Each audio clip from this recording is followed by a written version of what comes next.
that great business, but the question is, how do you market it? With us today is Jean Newell, who came out of the real estate business after 35 years, invented, created, and produced a PUP, personal utility pouch, got it on QVC. You sold hundreds of thousands of them, but your real passion is your entrepreneurial side of you. So let's talk today about how would we market that business, whether it's a service or a product. How do we market any service or product?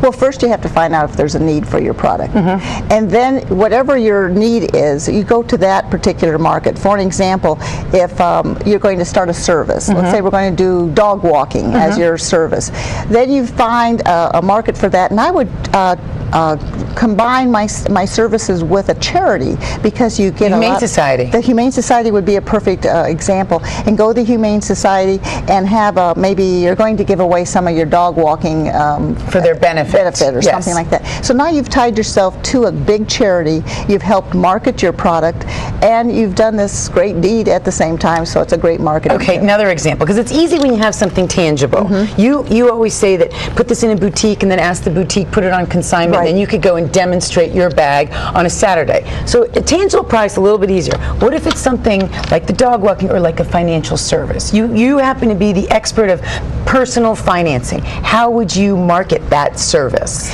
Well, I would probably approach something like a senior center, where they maybe need tax advisory and things like that, or something that you can help at one of the events at the Small Business Development starts. Because they always have a lot of events that are free to the public, and you could get combined with their organization, and I think you can actually sit down and help people at those events. So it kind of two things is the organization, whether it's a senior citizen home or the Small Business Development, they're marketing you. That's right. But then so you get in front of more eyeballs, in front of more people with the help of them. So it's kind of a partnership. It's a partnership, and if you can form a lot of those partnerships, it benefits them. Of course, it benefits you at the same time. So one last thing, real quick. You say word of mouth, which of course we always hear, but we're in the age of technology.